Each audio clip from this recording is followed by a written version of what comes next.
Olá, leitores, meu nome é Arthur e no vídeo de hoje eu vim trazer para vocês a segunda parte do vídeo de livros para quem gosta de psicologia. Então, sem mais delongas, e bora lá.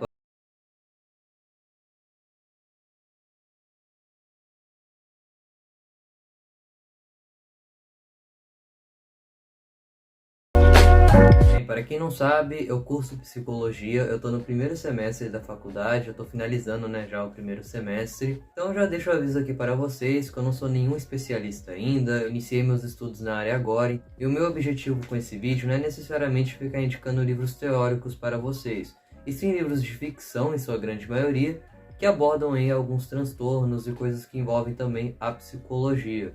Bem, o primeiro livro que eu trago aqui para indicar para vocês foi o meu primeiro contato com este escritor.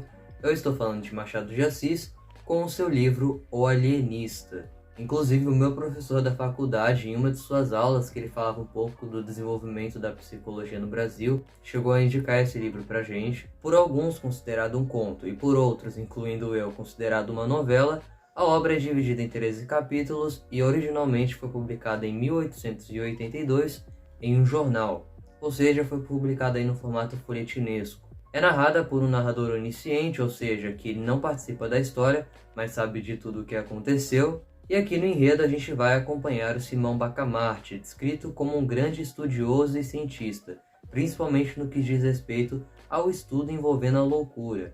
Por isso mesmo que ele é chamado aí de alienista. Boa parte da história se localiza aí em Itaguaí, no Rio de Janeiro, e será nessa terra, que até então era pacata, digamos assim, que Bacamarte terá a ideia de construir um manicômio, chamado Casa Verde, e será nesse local que ele colocará todos aqueles que ele julga louco. Inclusive existe um trecho aqui nesse livro onde ele explica melhor qual é esse objetivo que ele tinha com esse manicômio em seu princípio. O principal nesta minha obra da Casa Verde é estudar profundamente a loucura, os seus diversos graus, classificar-lhes os estados, descobrir enfim a causa do fenômeno e o remédio universal. Este é o mistério do meu coração. Creio que com isso presto um bom serviço à humanidade. No entanto, tudo começa a degringolar no momento em que ele começa a internar as pessoas sem nenhum tipo de critério científico, causando até mesmo uma revolta na cidade. O texto escrito por Daniela Lima, presente aqui no final desta edição da Antofágica, que é essa que eu seguro em mãos, faz apontamentos muito válidos em relação à obra, e além disso traz paralelos entre o Alienista e textos de Michel Foucault, principalmente aí no que diz respeito ao que de fato é a loucura. E eu vou ler aqui um desses trechos para vocês. Em O Alienista, há um perigo entre dentro e fora que traz ao questionamento. A loucura estaria dentro do asilo ou fora dele? Ou ainda, a loucura seria algo a ser visto de fora? Um objeto externo? Ou habitaria também o corpo do alienista, dos moradores de Itajaí e dos municípios vizinhos? Qual seria o seu alcance? Todos carregariam uma forma adormecida, escondida e velada de loucura? Qualquer trepidação poderia despertá-la? Qualquer olhar ou outro ângulo? Ou haveria mesmo uma prática científica capaz de desvendá-la? De ouvir a sua voz, de atravessar duras fibras para então extrair delas a razão? O louco seria eu ou o outro? Esse é um livro que traz também um final surpreendente no que diz respeito aí ao nosso protagonista. Bom, e com esse livro aqui de Machado de Assis, a gente pode fazer diversos paralelos aí com a história dos hospícios, que com o tempo passou a ser um local que excluía certos grupos indesejados aí da sociedade. Todos aqueles que não iam de acordo com as regras morais não poderiam habitar o mesmo espaço das demais pessoas. No Brasil, podemos usar como exemplo disso o Hospício de Barbacena. Inclusive, há alguns anos atrás foi publicado esse livro aqui, Holocausto Brasileiro, em que reporta tudo o que aconteceu dentro desse local bem insalubre. As pessoas ali viviam em condições assim muito precárias. Foi um local que sofreu uma superlotação também, eles começaram a colocar muita gente lá dentro que não cabia mais.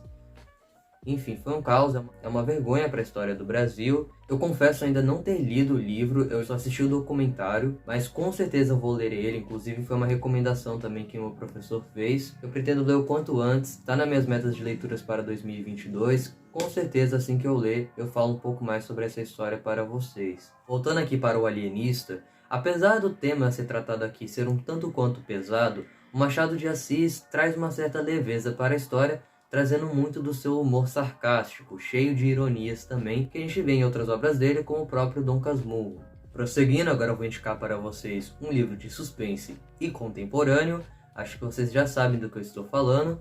A Mulher na Janela. Aqui nesse livro a gente vai acompanhar o cotidiano de Anna Fox, uma ex-psiquiatra de crianças que está passando aí por um dos momentos mais difíceis de sua vida após um certo trauma que ela sofreu. E isso fez com que ela desenvolvesse agorafobia, que é um medo ou ansiedade excessiva de estar em locais muito fechados ou muito cheios. Por exemplo, em transportes públicos, locais abertos como mercados, ou locais mais fechados também como o cinema. A pessoa sempre começa a pensar ali o como fugiria daquele local e isso faz ela ficar muito nervosa naquele instante. E essas pessoas dificilmente saem de casa ou se saem em companhia. Anna Fox, aqui no livro, atualmente se encontra morando sozinha e separada de seu marido e filha. E com isso ela passa a maior parte dos seus dias bebendo, assistindo filmes antigos e o principal, bisbilhotar os vizinhos através da janela. Acontece que um certo dia uma família se muda para uma casa em frente à sua, ela começa a se aproximar dessa família, mas vai ter um dia que ela vai acabar avistando uma certa cena ali que mudará para sempre a sua vida. Com certeza o grande destaque aqui deste livro é a construção da personagem principal. A Anna é uma pessoa muito complexa, cheia de questões que fazem com que todos, incluindo o leitor, desconfiem dela. Esse livro também tem uma adaptação para filme que eu creio que muitos conheçam, né, porque ela foi disponibilizada lá na Netflix no ano passado, só que esse filme inicialmente iria ser lançado nos cinemas, mas por conta da pandemia e de adiamentos realmente de gravações ali do filme, ele acabou atrasando, ele ia ser lançado em 2020, acabou sendo adiado para 2021 e foi direto para o catálogo da Netflix. Eu particularmente não gosto do filme, acho que é uma adaptação que peca bastante, ele não transmite aí toda aquela adrenalina que o livro tem. O livro também não é a melhor coisa que você vai ler, mas é muito legal acompanhar, principalmente para quem gosta de psicologia, né, os comportamentos dessa personagem que tem aqui o diagnóstico de agorafobia. Prosseguindo, outro livro também contemporâneo, O Lado Bom da Vida. Ele também tem uma adaptação para filme que foi lançado em 2012. Esse é um dos raros casos onde eu prefiro o filme do que o livro. Narrado em primeira pessoa, aqui vamos acompanhar a história de Pat, um professor que acabou de sair de uma instituição. E acontece que ele não sabe muito bem como foi parar lá. A única coisa que ele sabe é que a sua esposa disse que eles precisavam de um tempo separados.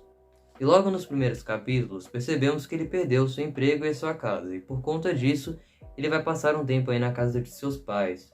Ele não tem também uma relação muito boa com seu pai em específico, isso será bem trabalhado aqui no livro também. Ele tem que fazer várias sessões de terapia, tomar os remédios necessários com regularidade, e ele não suporta isso. Além disso, ele também está fissurado aí em reencontrar a sua esposa, que ele tanto ama e que ele tanto idealiza em sua mente, e por conta disso ele passa a se viciar em exercícios físicos, incluindo longas caminhadas, e será em uma dessas caminhadas que ele vai conhecer Tiffany, que assim como Pat vem passando por um momento difícil após um trauma. E por conta disso ela também vem fazendo aí um acompanhamento psiquiátrico. Mas acontece que ao contrário dele, ela não tem uma visão aí tão positiva das coisas. Além de retratar também essa questão do Pat aqui no livro, o autor ele mostra também um pouco de um outro comportamento que diz respeito ao pai do Pat, que aparenta aí ter TOC, ou transtorno obsessivo compulsivo. Eu falei um pouco mais desse transtorno na primeira parte deste vídeo, onde eu comento sobre o livro Tartarugas até lá embaixo. O quarto material que eu tenho para indicar para vocês não se trata de um livro, e sim de uma HQ infanto-juvenil.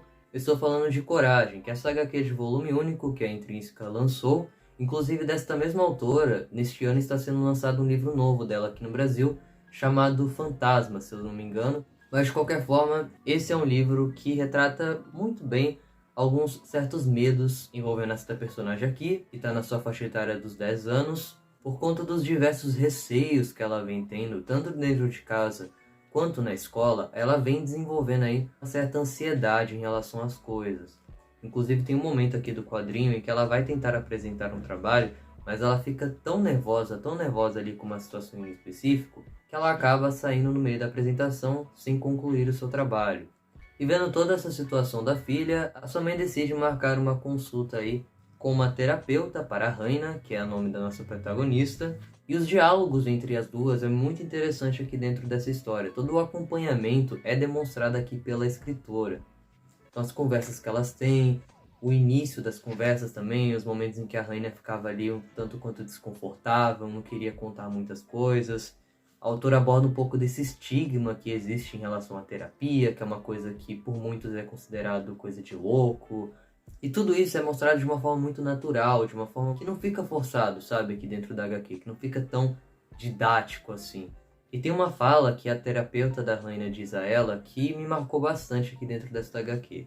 Pensamentos podem existir, sentimentos podem existir, mas palavras nem sempre existem. No entanto, uma palavra que Lauren me disse ajudou muito. Tenta. Lauren é o nome da terapeuta da Rainha.